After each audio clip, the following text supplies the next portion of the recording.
दुकान का नौकर समझ रखा है कि कल से काम पर मत आना। अधिकारी सीधा हमें धमकी देते हैं कि टर्मिनेट कर देंगे।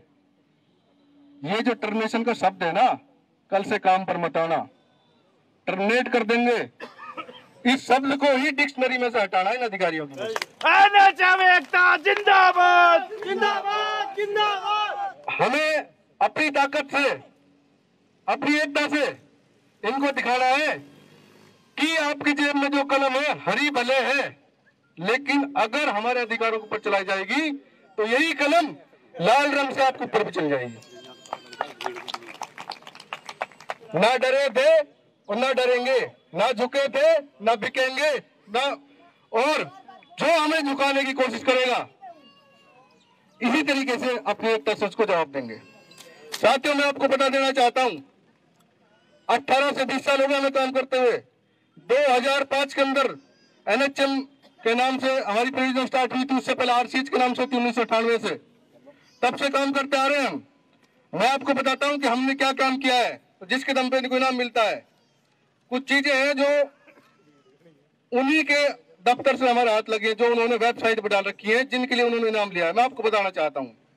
साथियों, एक इंडिकेटर होता है, हम काम करते हैं मातृ मृत्यु दर, शिशु मृत्यु दर को कम करने के लिए, और इसके लिए WHO पैसा देती है। सबसे पहली चीज है अंडर 5 इन्फेंट मोर्टेलिटी रेट, मतलब कि 5 साल से कम बच्चे कितने मर रहे हैं।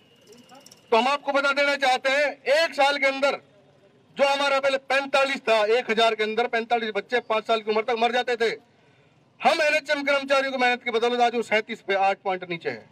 इनाम मिला इस चीज के लिए। इन्फेंट मोर्टेलिटी रेट, जो छोटे बच्चे होते हैं, 1 साल तक के जो बच्चे होते हैं, वो पहले 41 था, एक साल के अंदर अंदर हमने 33 पे लाकर दिखा दिया, आप सब लोगों की मेहनत की बदौलत है। उसके बाद मिशन इंद्रधनुष प्रोग्राम इन्होंने चलाया था, रूटीन इम्यूनाइजेशन चलाया जाता है, लेकिन टारगेट पूरा करने के नाम पे और बच्चों को टीकाकरण पूरा करने के नाम पे मिशन इंद्रधनुष का भी कार्यक्रम चलाया जाता है। मिशन इंद्रधनुष का कार्यक्रम चलाया गया था तो हमारी एनएचएम कर्मचारियों ने, हमारी एनएचएम की बहनों ने घर घर जाकर 51,668 बच्चों के टीके लगाए और 20,481 गर्भवती महिलाओं के टीके लगाए, रूटीन इम्यूनाइजेशन से अलग। उसके बाद इन्होंने 4 राउंड चलाए सघन मिशन इंद्रधनुष के नाम से, जिसको इंटेंसिफाइड मिशन इंद्रधनुष कहा गया था। 4 राउंड चले थे, 86,876 बच्चों के टीके लगाए गए, पूरे देश में सबसे ज्यादा। 22,648 गर्भवती महिलाओं के टीके लगाए गए। यह हमारे लिए फक्र की बात है कि हम कितना काम करते हैं और उसके बदले हम थोड़ा सा मांगते हैं। उसके बाद मीजल एंड रूबेला का कार्यक्रम आया था, जिसके लिए हमने अपना आंदोलन भी स्थगित किया था।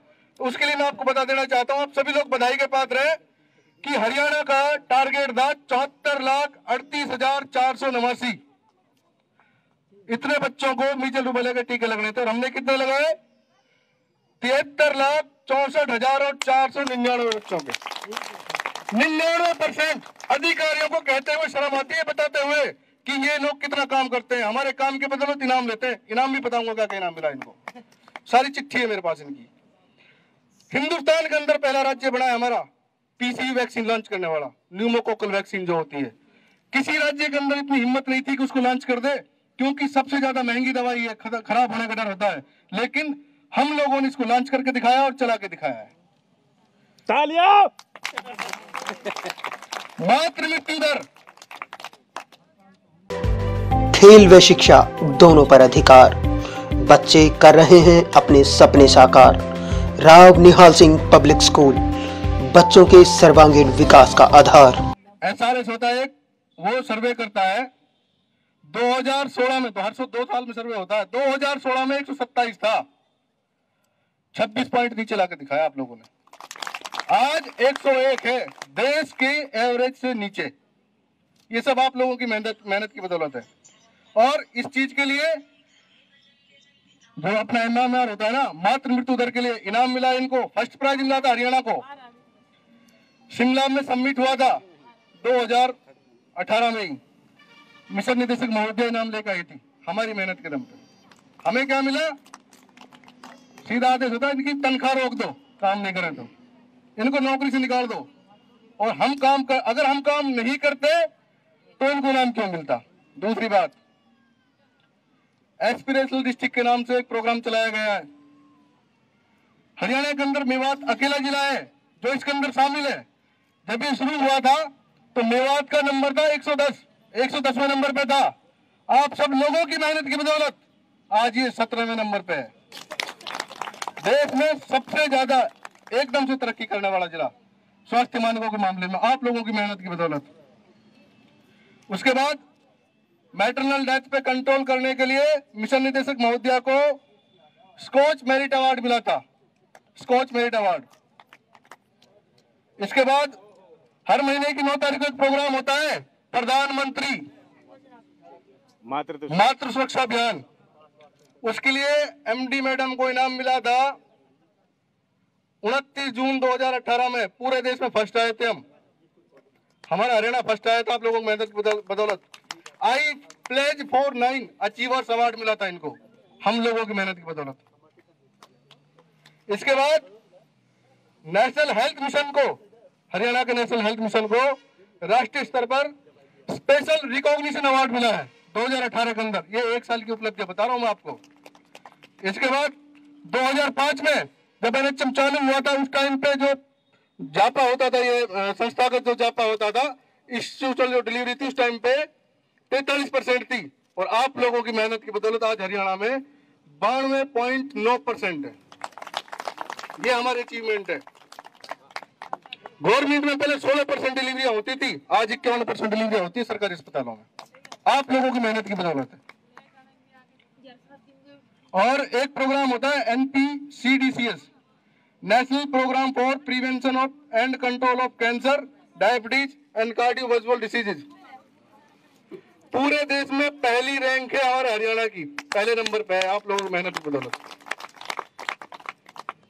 हमने तो हरियाणा को अर्श से फर्श पे बिठाया है, लेकिन बदले में हमें क्या मिलता है? दुत्कार। जब भी हम कुछ मांगने की कोशिश करते हैं, सीधी अधिकारी आदेश दे देते हैं इनको हटा दो। अरे अगर हम ना रहे तो फिर आप इनाम कैसे लोगे? आपको इनाम दिलाने वाले हम हैं। चाहे आप हमारे लिए प्रशंसा का एक शब्द भी मत कहो, हमें प्रोत्साहित ना करो, लेकिन कम से कम हमारी जो जायज मांगे उन्हें पूरा कर दो। क्या मांग रहे हैं हम? कि हम जो काम कर रहे हैं उस काम के बदले में हमें सेवा सुरक्षा दी जाए। एक आध नारे लगाते रहे जो सेवा सुरक्षा का मतलब है कि जब तक हम रिटायरमेंट की उम्र तक ना पहुंचे हमें काम करने दिया जाए, और अगर कोई गलती करता है तो उसकी गलती की सजा वही दी जाए जो एक रेगुलर कर्मचारी को दी जाती है, ना कि सीधा टर्मिनेट कर दिया जाए। हमें पता है नियमितीकरण वाला जो शब्द बहुत कैडा उतरता है गले में से, इसलिए हम दूसरे तरीके से कह रहे हैं कि सेवा सुरक्षा दे दो। ज्यादा दिक्कत हो रही है तो कच्चा ही रहने दो, हमें कोई दिक्कत नहीं, कच्चे रह लेंगे और काम भी बढ़िया करेंगे। सेवा सुरक्षा दे दो। 7वां वेतन आयोग दे दो हमें। आपने वादा किया था कि सर्व शिक्षा अभियान को जब जो लाभ दिया जाएगा वो आपको दिया जाएगा। मई के महीने में उनको दे दिया गया है 7वें वेतन आयोग का लाभ, लेकिन हमें नहीं मिला है। और 7वें वेतन आयोग के अंदर जो भी लाभ और भत्ते रिवाइज हुए हैं, चाहे वो ANM का 4200 ग्रेड पे हो, स्टाफ नर्स का 4600 हो, या फिर विकलांगता भत्ता हो, या फिर TAD हो, कैशलेस मेडिकल, जो भी कुछ रिवाइज हुआ है हमें रिवाइज करके दो, कोई दूसरी कार्रवाई करने की जरूरत ना पड़े। जैसे जब जिस पे लागू हो तभी हम पे लागू कर दिया जाए।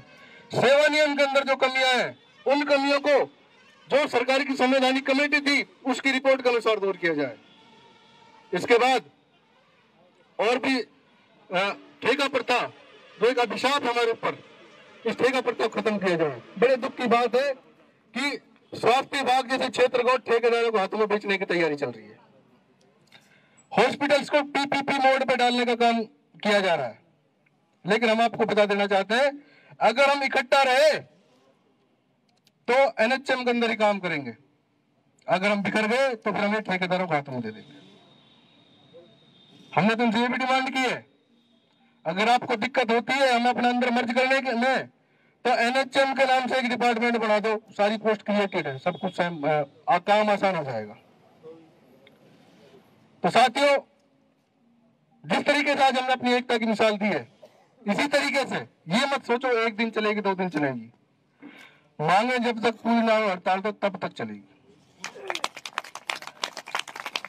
मेरा अधिकारियों से निवेदन है, हम पे कार्रवाई करने की ना सोचे, अपना दिल दिमाग मांगों पर कार्रवाई करने में लगाएं, हम पर कार्रवाई करने में लगाएं, कोई फर्क नहीं पड़ रहा, यहीं बैठे मिलेंगे जब तक मांगे पूरी ना हो। सरकार से भी निवेदन है कि हम तो वो कर्मचारी हैं जिन्होंने आपको नंबर 1 पे पहुंचाया है, और हम आपको नंबर 1 पे बरकरार रखेंगे, लेकिन हमारी मांगों को पूरा करें। हमें मतलब नहीं है कौन सी सरकार है, किस पार्टी की सरकार है, हम राजनीतिक ना थे, ना है और ना होंगे। लड़ाई सरकार से, मांग सरकार से, चाहे कोई किसी भी पार्टी की सरकार हो, हमें मतलब नहीं है। लेकिन एक बात कह देना चाहते हैं कि मरे नहीं है, मौन है, और इसी इलेक्शन में बता देंगे कि कौन है। जो अधिकार दिलाएगा वो सरकार चलाएगा। 13,500 कर्मचारी हैं, बताना याद दिलाना जरूरी होता है, शायद ये भूल जाए। 13,500 कर्मचारी है, 13,500 कर्मचारी का मतलब है 13,500 परिवार, यार दोस्त रिश्तेदार बुला के जने कितने परिवार बनते, मतलब कि आधा हरियाणा, आधी वोट हमारे पास है हरियाणा की। सारे कर्मचारी संगठन हमारे साथ, सबको पता है कि किसी के फेवर में काम नहीं हो रहे, और कर्मचारियों ने इकट्ठा होकर एग्जाम्पल सेट किया है। मध्य प्रदेश में, राजस्थान में और छत्तीसगढ़ में तख्ता पलटने का काम किया कर्मचारियों ने। अगर हम इसी तरीके से इकट्ठा रहे और सरकार ने हमारी अनसुनी की, हमारी अनदेखी की, हमारी मांगों को पूरा नहीं किया, तो यहाँ पर भी तख्ता पलट होगा, और सरकार उसकी बनेगी जो हमारे रोजगार की गारंटी देगा, जो हमारे नियमितीकरण की बात करेगा, जो हमारे अधिकारों की बात करेगा, सरकार उसकी बनेगी। मतलब नहीं है कौन सी पार्टी की बनेगी, उस चीज से मतलब नहीं है। हमें मतलब है कि हमारे हित में कौन है, हमारे साथ कौन है, जो हमारे साथ है हम उसके साथ हैं। और यही नहीं, मैं तो पूरे देश की तरफ से भी आह्वान करता हूं कि जो हमारे साथ है हम उसके साथ आएंगे पूरे देश की तरफ से। साथियों, आज हड़ताल का पहला दिन है, और पहले दिन में ही अधिकारियों को पसीने आ गए। 4-5 वेटिंग में आ गई थी कॉल डायरेक्टर साहब की, नहीं उठाई। कितना करेंगे काम? एक और है कि हक हमारा हमको दो वरना कुर्सी छोड़ दो। हक हमारा हमको दो वरना कुर्सी छोड़ दो। हक हमारा हमको दो वरना कुर्सी छोड़ दो। हक मिलेगा काम करेंगे।